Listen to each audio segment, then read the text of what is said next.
ॐ भद्रं कर्णेभिः शृणुयाम देवाः भद्रं पश्येम अक्षभिर्यजत्राः स्थिरैरङ्गैस्तुष्टुवांसस्तनूभिर्वसेम देवहितं यदायुः। ओम शांति ओम शांति ओम शांति। नमस्कार मेरे प्यारे मित्रों, आप सभी को हार्दिक शुभकामनाएं और नमस्कार है। सुनिर्मल मुखर्जी एस्ट्रोलॉजी यानी ज्योतिष रहस्य चैनल पर आप लोगों को शुभकामनाएं। और हम अभी जो शुरुआत किए हुए हैं, पहले हम बृहस्पति का दिए थे, उसके बाद सन का, उसके बाद है चंद्रमा का। आज का बेसिकली जो वीडियो है और जो आपको नई नई जानकारी या तथ्य मिलेगा वो है चंद्रमा कौन सी हाउस पर बैठने से क्या फल होगा, किसी भी जन्म कुंडली पर कैसे विचार करें लाल किताब के दृष्टिकोण से। जो पंडित रूपचंद जोशी जी जो पूजनीय व्यक्ति हैं, वो कैसे दृष्टिकोण किए, कैसे आलोकपात किए हैं, वो सारी चीज और क्या क्या प्रेडिक्शन किया जा सकता है, वो सारे ही चीज मैं आपको बता दूंगा। तो आप बेफिक्र होकर फर्स्ट से 12 हाउस तक आप सारे प्रेडिक्शन या कोई भी प्लेनेट कैसे सिग्निफिकेशन अपने हाउस पर रखते हैं, वो सारी ही चीज मैं आपको बताऊंगा। देखिए, किसी भी ज्योतिष हो, सारे ही ज्योतिष जैसे नाड़ी हुआ, केपी हुआ, वैदिक हुआ, नाड़ी भृगुनंदी नाड़ी हुआ या कस्पल इंटरलिंक हुआ, या ज्योतिष के या न्यूमरोलॉजी या वास्तु के कोई भी स्ट्रीम हो, मैं आपको आगे ऐसे भी कुछ चीज बताऊंगा जिस चीज पर आप किसी भी व्यक्ति का डेट ऑफ बर्थ देखेंगे और उसके घर में कौन सी चीज कहां पर है वो भी बोलने का सूत्र मैं आपको दे दूंगा। सिर्फ डेट ऑफ बर्थ से ही आप कैसे बता पाएंगे वो सूत्र मैं आपको बताऊंगा। तो आज हम शुरू करते हैं, आप सारे व्यक्ति को साथ में लेकर। चंद्रमा जो मन का कारक है, जो माँ का कारक है, जो जल का कारक है, जो कॉन्स्टेंटली चेंज होने वाला मन का कारक है, वो सारे ही चीज मैं आपको बता देता हूँ। वो पहले बात है, लाल किताब ज्योतिष को अप्लाई करने के लिए जो मेन चीज होता है वो है काल पुरुष की राशि चक्रों को केंद्र करके। मतलब हम अगर नॉर्थ इंडियन चार्ट को अगर यूज करते हैं तो उसको फर्स्ट हाउस मान के ही में हम चलेंगे और सारे हाउस को देखेंगे। लगन जहां पर लिखा हुआ है वो फर्स्ट हाउस हम मान लेंगे। उसके बाद हम आगे जितने बढ़ते गए वो वहां पर हम second house, third house, fourth house, 6, 7, 8, 9, 10, 11, 12 ऐसे कर करके हम देखेंगे कैसे फलीभूत होता है कोई भी प्रेडिक्शन या लाल किताब पर कैसे होता है। देखिए, लाल किताब पर भी ना बहुत सारी अफवाह है। कैसी अफवाह? लाल किताब भी कहीं कोई कहता है 94, 54 या मतलब बहुत सारी अफवाह है। इन साल का वो ठीक है, उसका ठीक नहीं है, और भी कई चीज यहाँ पर व्यक्ति को भ्रमित कर देता है। असल में बात मैं आपको बताती हूँ, लाल किताब भी वैदिक ज्योतिष की तरह ही एक बहुत ही ब्रॉडली सब्जेक्ट है जिसको समझना और सारी बातों पर गौर करना आपको बेहद आवश्यक है। चलिए, और समय को व्यर्थ ना करते हुए आगे बढ़ते हैं और कार्यक्रम को हम आगे बढ़ाते हैं। फर्स्ट हाउस से लेकर 12th हाउस तक चंद्रमा कौन सी हाउस पर क्या क्या प्रभाव देगा, कुछ मजेदार सूत्र भी मैं आपको बताऊंगा जो चार्ट पर लगाने के बाद आपको लगेगा कि ज्योतिष का असर कैसे लग रहा है, तो वो चीज भी मैं आपको जरूर बताऊंगा। तो आगे बढ़ते हैं। फर्स्ट हाउस पर चंद्रमा अगर रहता है तो इस पर आप गौर करेंगे कि उन व्यक्ति का या उन व्यक्ति के घर में किसी भी व्यक्ति का गले में खराब या गले में जो टॉन्सिल कहा जाता है उसमें उन व्यक्ति का प्रॉब्लम हो सकता है। खाना नंबर फर्स्ट में, मतलब लगन में अगर चंद्रमा बैठा हुआ है तो, और ये जातक को भी हम देख पाते हैं कि ये जातक हरी सब्जी खाने में इंटरेस्टेड दिखाते हैं, हरी सब्जी खाना उनको पसंद आता है। और ये व्यक्ति, मजेदार चीज और बताती हूँ, जो है ग्रीन या नीले कलर का कपड़ा पहनने की बहुत ज्यादा शौकीन होता है, चंद्रमा फर्स्ट हाउस का। और चंद्रमा अगर फर्स्ट हाउस में है तो आप अगर गौर करेंगे और देखेंगे तो इनकी माता का तबीयत भी किसी न किसी कारण से खराब होती है। समय समय पर तबीयत खराब हो जाना, शरीर जो है स्वास्थ्य को उनको बहुत ज्यादा उनको ध्यान देना चाहिए। और ये जातक खुद को ठंडे की बीमारी भी बहुत ज़्यादा लग सकती है। बहुत ही कम चीज़ों पर इनको ठंडा और इनका सर्दी जुकाम ये सारी चीज होता ही होता है लगन में चंद्रमा। और एक चीज वो है मानसिक चिंता, डिप्रेशन। मन में हर समय कुछ ना कुछ चीज इनको खाए रहते हैं और वो चिंता इनको छोड़ते नहीं, कॉन्टिन्यूअसली उनको ये चीज पर उनको सोचने पर मजबूर कर देते हैं। जितने भी सोचते हैं कि हम सोचेंगे नहीं, वो सोचते ही रहते हैं कॉन्टिन्यूअसली। वो रिपीटेडली थॉट उनके ऊपर आ जाता है और वो थॉट उनको कभी नहीं छोड़ता। और एक चीज गौर करने वाली बात यह है कि इन व्यक्ति का और भी किसी समय पर देखा गया है, इनकी जो लोअर कास्ट में लब होने की किसी न किसी अपने जीवन पर एक संभावनाएं बहुत ज्यादा होने की संभावनाएं है। इसका मतलब क्या है, हम अगर ब्रॉडली सोचने की प्रयास करें तो वो जातक को अपने जो कास्ट है वो कास्ट सिस्टम से लोअर कास्ट हो सकता है, या जिस व्यक्ति का वो एज है, अगर 35 एज हुआ वो जातक को लगन में चंद्रमा जिसका है, तो उनका ये भी हो सकता है 20 वर्ष की उम्र पर उनका वाइफ मिला, कुछ उसका एक प्रेमिका हुआ। तो ऐसी होने की संभावनाएं लगन में चंद्रमा बहुत बहुत बहुत ही होने की संभावनाएं बढ़ जाती है। अब हम आगे बढ़ते हैं, दूसरे भाव में चंद्रमा क्या फल देती है। हम ये दूसरी भाव तीसरी भाव जब भी बात करेंगे तो हम लगन से बात कर रहे हैं, ये बात आप हमेशा ध्यान में रख के चलिए। लाल किताब ये कहता है जिन व्यक्ति का चंद्रमा दूसरे भाव में, और अलग तरीके से कहता है, आप भी अगर सुनेंगे तो मजेदार हो जाएंगे, इन व्यक्ति का आयरन करने वाली सामान या जो फ्रिज या जो मिक्सी होता है, ऐसी चीज बार बार खराब होने की संभावनाएं बहुत ज्यादा बढ़ जाती है।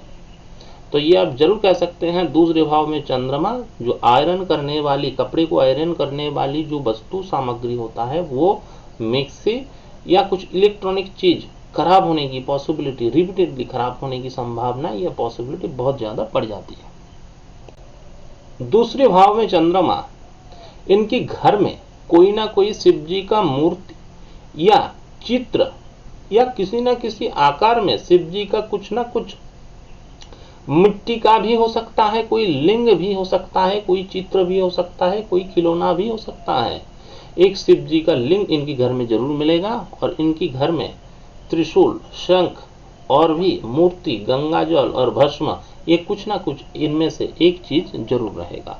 दूसरे भाव में चंद्रमा रहने से ये प्रभाव उनकी जन्म पत्रिका और उनकी घर में भी प्रभाव देगी।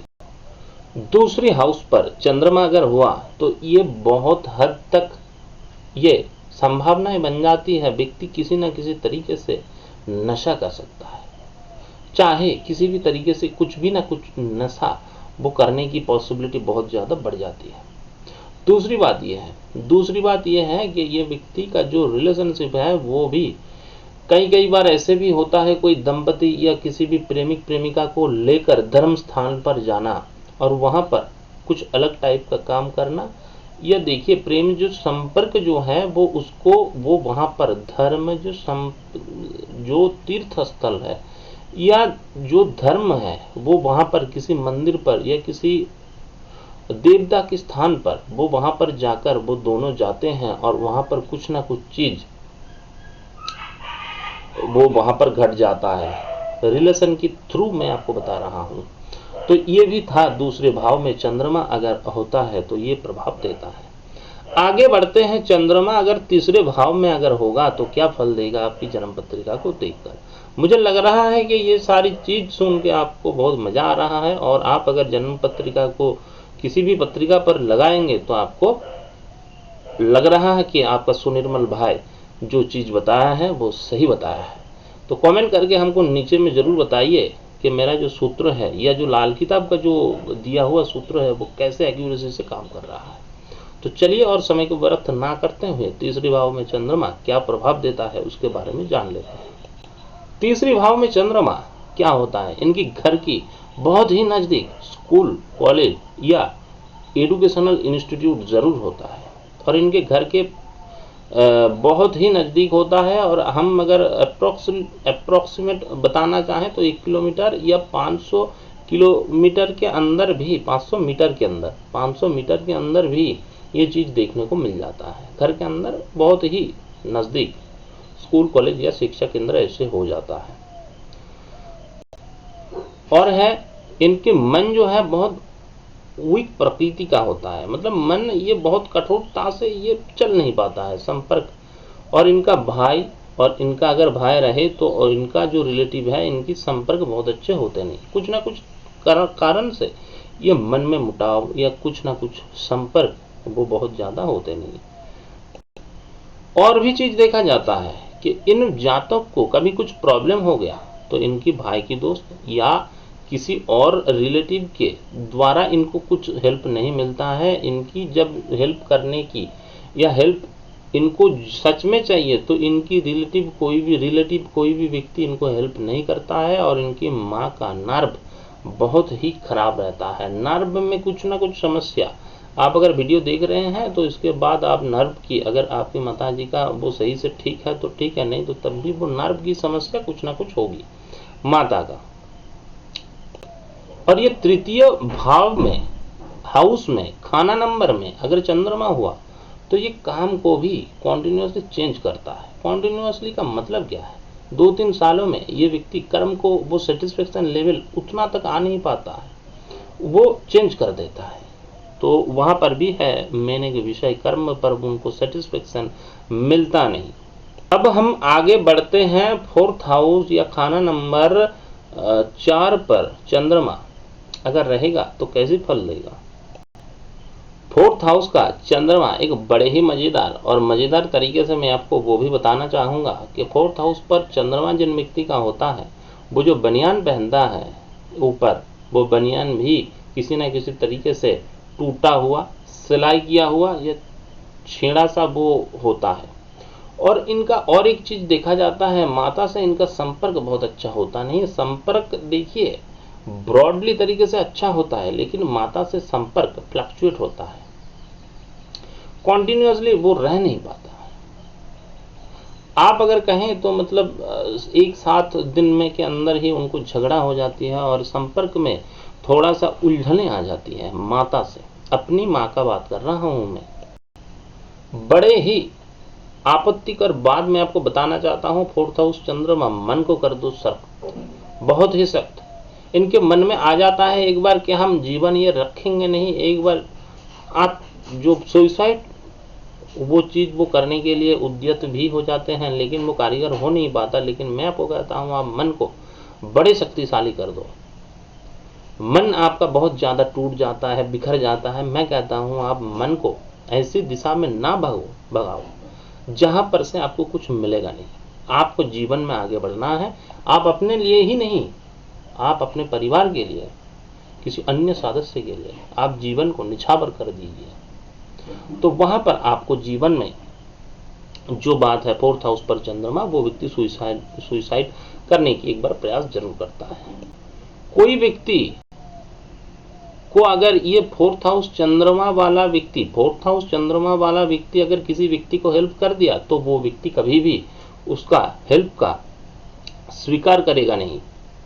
कभी भी कहेगा नहीं कि तुम्हारे वजह से ही मेरे को हेल्प हुआ, मेरे को उन्नति हुआ, मैं आगे बढ़ चुका हूँ, तो कभी भी वो करेगा नहीं। दूसरी बात यह है, रूपा, दूध, तांबा ऐसी चीज़ों का बिजनेस नहीं करना सबसे बढ़िया है। ऐसे चीज़ नहीं करना है, क्योंकि क्या होता है बीच में ऐसी सिचुएशन आ जाएगी, उससे लॉस होने की संभावनाएं बहुत ज़्यादा बढ़ जाएगी। और ये व्यक्ति अगर अपनी माँ ये परवरिश करता है या पढ़ाता है छोटी अवस्था में, 4th हाउस चंद्रमा को अपनी माँ अगर पढ़ाता है तो जीवन में बहुत ज़्यादा आगे उन्नति कर जाता है व्यक्ति। अब हम आगे बढ़ते हैं 5th हाउस चंद्रमा का क्या फल है।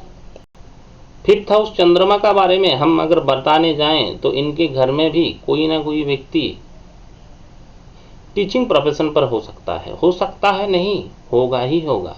हो सकता है खुद या घर में कोई व्यक्ति जो पढ़ाने वाला होगा, जो शिक्षक टीचिंग प्रोफेशन पर होगा। पंचम भाव में, पंचम खाना नंबर भाव में वो अगर चंद्रमा हो तो ये हो। अगर इनका कोई बहन हुआ तो वो भी बहुत दुख कष्ट में वो जीवन यापन कर रहा होगा, कुछ ना कुछ। अगर ये बात को हम थोड़ा सा अगर डिस्क्राइब करें तो ये हमने कहा कि पंचम भाव में अगर किसी का चंद्रमा हुआ तो वो चंद्रमा वाले व्यक्ति का बहन को समस्या होगा, दुख कष्ट होगा। इसका मतलब सिर्फ ये नहीं, दुख का मतलब ये नहीं कि उन व्यक्ति के पास पैसा नहीं होगा। मैं ये कह रहा हूँ पैसा बहुत ज़्यादा हो भी सकता है, लेकिन उनके मन में कोई एक पीड़ा ऐसा हो जाएगी कि उसको बहुत दुख का कारण बन जाएगी। पैसे तो देखिए कुछ विषय है नहीं, आ जाएगा कल जाएगा, आता ही रहेगा जाता ही रहेगा, ऐसा ही विषय है। तो पैसा है तो इसका मतलब ये नहीं कि वो व्यक्ति बहुत सुख में है या दुख में है। पैसे से डिफरेंशिएट किसी भी तरीके से हो नहीं सकता। देखिए किसी भी दंपति को अगर संतान ना हुआ और करोड़ों करोड़ों अरबों रुपए भी उसके पास अगर है तो वो पैसे किस काम का, उस पैसे से वो क्या कर पाएंगे? तो वो दुख भी है ना, तो वो आपको आगे लेकर चलना है। दूसरी बात हम अगर बताने चाहें तो इनके घर के आसपास भी एक स्कूल कॉलेज या ट्यूशन है, कुछ ना कुछ ऐसी चीज हो सकता है। हो सकता है नहीं होगा, मेरे हो सकता है का मतलब है ये होगा ही होगा। और इन सारे व्यक्ति का पंचम भाव में अगर चंद्रमा अगर होगा तो ये बातों को लगाम देना नहीं जानता। कई बार खराब शब्द अपशब्द वो बता देते हैं जो अगले वाले को दिल को बहुत चोट दे देता है। तो वो चीज भी आप बहुत ध्यान से, बहुत ही तरीके से आपको बोलना चाहिए ताकि आप अपने जीवन में बहुत अच्छी तरीके से आगे बढ़ पाएं। और वो एक एक शब्द को चुन चुन के बताने का प्रयास आप जरूर कीजिए। ये था पंचम भाव कुछ चीज जो बताने की काबिल है। और इनके और एक बात बता देता हूं, इनकी जो कोई भी बात ना पेट में पचती नहीं, इधर उधर बोल देना, इधर उधर बता देना, ये स्वभाव भी उनके अंदर रहता है। तो हम आगे बढ़ते हैं। 6th हाउस पर अगर चंद्रमा होगा तो कैसी फल देगा, कैसी फल देगा? 6th हाउस चंद्रमा अगर हुआ तो इन व्यक्ति को एक सावधानी मैं आपको दे देना चाहता हूं, दूध कभी नहीं बांटिएगा, दूध कभी नहीं किसी भी व्यक्ति को बांटिएगा। चाहे उनसे 1 रुपए भी ले लीजिए, लेकिन उनको फ्री में बांटिएगा कभी मत। तो इस विषय का आपको ध्यान पूर्वक ही आपको काम करना चाहिए। इन व्यक्ति का 2 एक खराबी है, खराबी नहीं, ये तो सिग्निफिकेशन है, ये तो होगा ही होगा। किसी विधवा या विडो लड़की से इनका संपर्क बनने की चांसेस हो जाता है। 6th हाउस चंद्रमा जीवन में कोई भी व्यक्ति अगर 22-25 की उम्र में है तो आप अभी कहेंगे कि हमारा नहीं है, लेकिन 32 में तो हो सकता है। वो बात को भी तो लेकर आपको चलना है। तो वो बात है, अपने एज से थोड़ा एज ज्यादा लड़की से 6th हाउस चंद्रमा, तो ज्यादा एज की लड़की से संपर्क होने की चांसेस भी इनका बहुत ज्यादा होती है। 6th हाउस चंद्रमा तो मजेदार कुछ चीज तो है वो बात। और इन व्यक्ति का एक बहुत ही अच्छी चीज भी है, वो है 6th हाउस चंद्रमा का कि कुछ भी काम पड़े नहीं रहना देना चाहिए, तुरंत से तुरंत कर देना चाहिए, अभी कर देंगे, इसी वक्त कर देंगे, ऐसा मनोभावनाएं भी होता है। ये मनोभावनाएं असल में अच्छा है, चाहे बुराई हो या भलाई हो, लेकिन काम तो आगे बढ़ रहा है ना। बैठे रहने से आगे जाकर काम तो चल रहा है। आगे हम बढ़ते हैं 7th हाउस पर।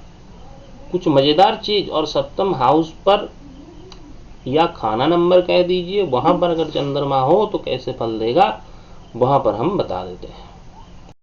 7th हाउस चंद्रमा, 7th हाउस चंद्रमा का अपने आप में खासियत है।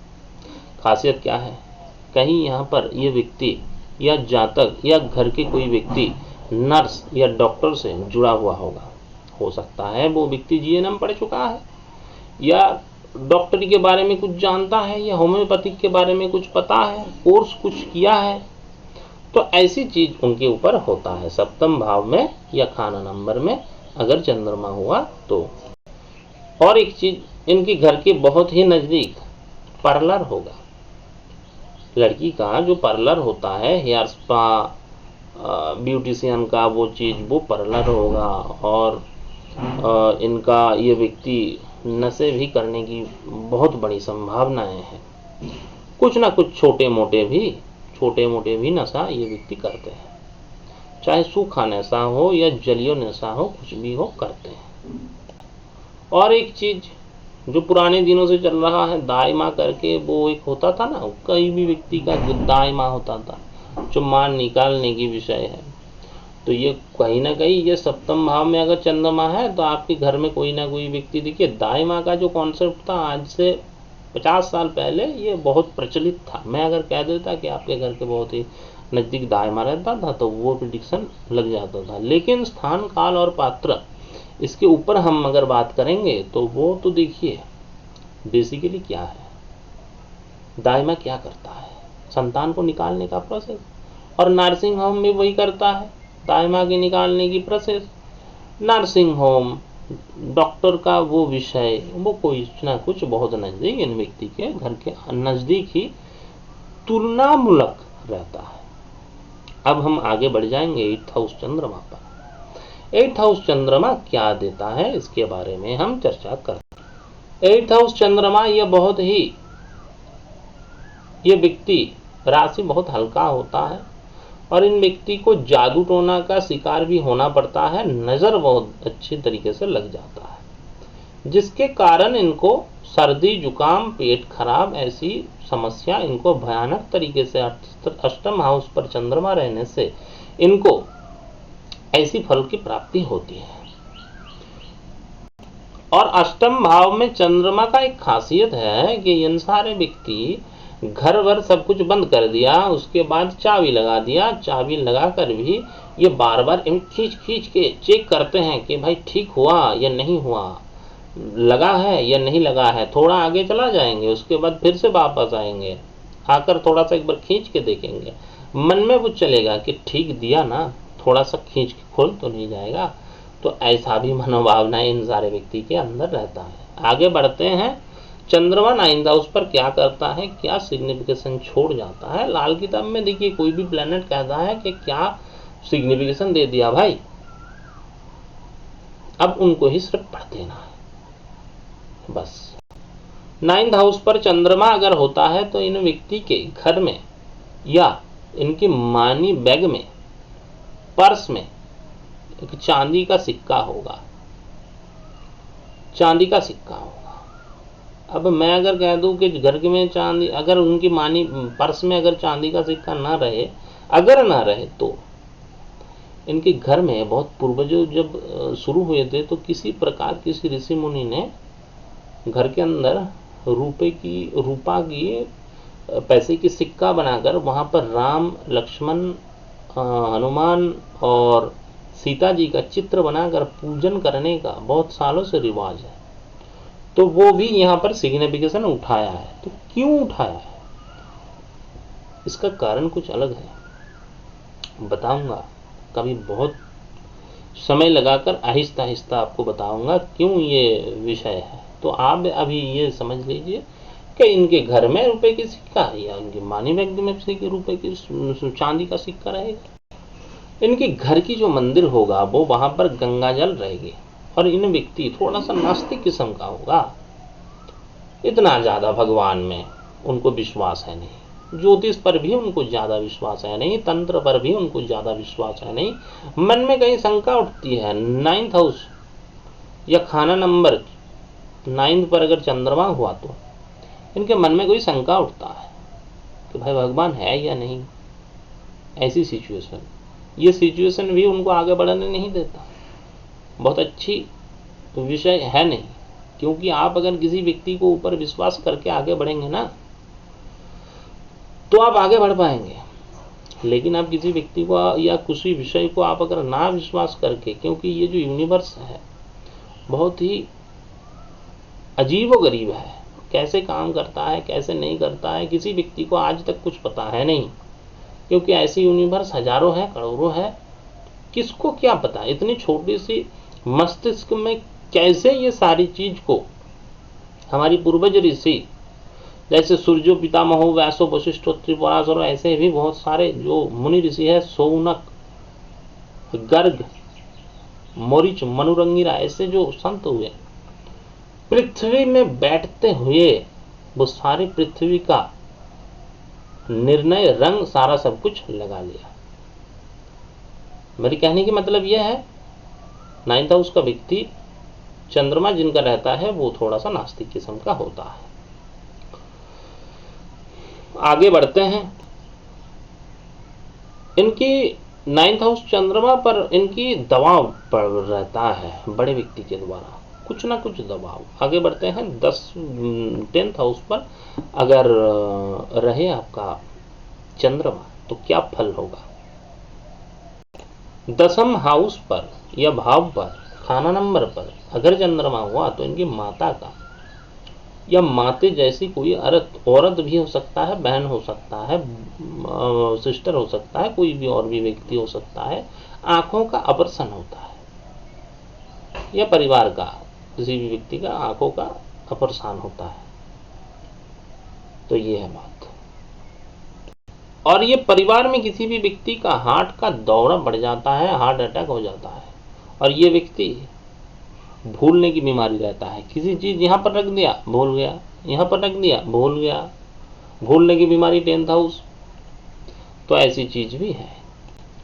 10th house. अब 11th हाउस पर अगर चंद्रमा हुआ तो क्या फल देगा, क्या प्रभाव देगा। इनकी माँ का भी, इनका भी माँ का, 10वें पर भी वही प्रेडिक्शन था, यहाँ पर भी माँ का आंख का ऑपरेशन होता है। और ये 11th हाउस में अगर जिस व्यक्ति का चंद्रमा होगा तो ये सेक्सुअल विषय के लिए बहुत सारे मेडिसिन खाता है, इसका टाइम को इंक्रीज करने के लिए। आज तो बहुत सारा दवा आ चुका है और ये बहुत ही संतरपन में रहता है। ये व्यक्ति टाइम को लॉन्ग करने के लिए या वो सारी सेक्सुअल विषय को लेकर जितने भी आज की डेट पर गोली मिलता है, जितने भी मेडिसिन मिलता है, जितने भी तेल मिलता है, ये सारी चीज ये व्यक्ति बहुत ज्यादा यूज करता है। 11th हाउस चंद्रमा। जातक का कन्या संतान होने का संभावना बहुत ज्यादा होता है। हम अब आगे बढ़ते हैं। 12th हाउस चंद्रमा का क्या फल हो। 12th हाउस चंद्रमा, ये सारे व्यक्ति थोड़ा सा अलग किस्म का होता है। ये अपने घर में फैन की हवा में थोड़ा उतना ज्यादा दिमाग को लगा नहीं पाएंगे जितना बाथरूम में, टॉयलेट पर जाकर जितना दिमाग लगाएंगे। जितने दुनिया का जो बुद्धि है, जितना दिमाग में आना चाहिए, वो बाथरूम में जाकर, टॉयलेट में जाकर ये बहुत दिमाग लड़ाते हैं। इन व्यक्ति पढ़ाई लिखाई में थोड़ा हो सकता है कम हो, लेकिन इनका जो उपस्थित बुद्धि, जो जीवन को जीने के लिए जो बुद्धि चाहिए, एक होता है विद्या और एक होता है बुद्धि। तो विद्या चाहे कम भी हो, लेकिन इनके पास बुद्धि की कोई कमी नहीं है। बहुत अच्छी तरीके से बुद्धि को लगा देता है और जीवन में अच्छी तरीके से उपभोग करता है। इनका जो चुल्ली होता है, जो रसोई घर होता है, वहां पर जो चुल्ली होता है वो बार बार लीक करता है। और दूसरी बात है, माँ का सुख बहुत ज्यादा मिलता नहीं है इनको, तो ये भी है विषय। तो ये था चंद्रमा का 1 से लेकर 12th हाउस तक जो भी है वो प्रेडिक्शन। मुझे लगता है ये वीडियो आपको अच्छा लगा होगा और आगे की प्लैनेट का भी मैं वीडियो डालूंगा। और ज्योतिष अगर आप जानते हैं ना, तो सारे शास्त्रों को आप मिलाकर चलिए, सारे शास्त्रों को मिलाकर चलिए, तो आपको जीवन में मजा आएगा। कोई चीज, कोई किसी शास्त्र को काटता नहीं, काट देता नहीं, सब चीज मिलाकर चलता है। तो वो कैसे मिलाता है, किसी अच्छे गुरु के द्वारा जाकर आप सीख कर वो चीज को आप जान पाएंगे। लेकिन आपको मास्टर एक ही शास्त्रों पर होना चाहिए, बाकी चीजों पर आपको ज्ञान या नॉलेज चाहिए। आप ऐसे करके ज्योतिष का नॉलेज को आप आगे बढ़ा पाएंगे। मेरा आशा है, मेरा मनोकामनाएं हैं भगवान श्री राम से कि आप बहुत अच्छी तरीके से ज्योतिष शास्त्र को यूज कर पाए और मेरे द्वारा जो आप लाभान्वित हो रहे हैं वो भगवान श्री राम को, भगवान जी श्री हनुमान जी को थोड़ा सा प्रार्थना कर दीजिएगा मेरे लिए और आपके लिए भी। सारे व्यक्ति का मनोकामनाएं पूर्ण हो और ये देश और ये दुनिया बहुत ही अच्छे तरीके से चलिए, शांत स्वभाव से चलिए। तो यही है मेरा मनोकामनाएं। तो नमस्कार, अच्छा रहिएगा। जय श्री राम।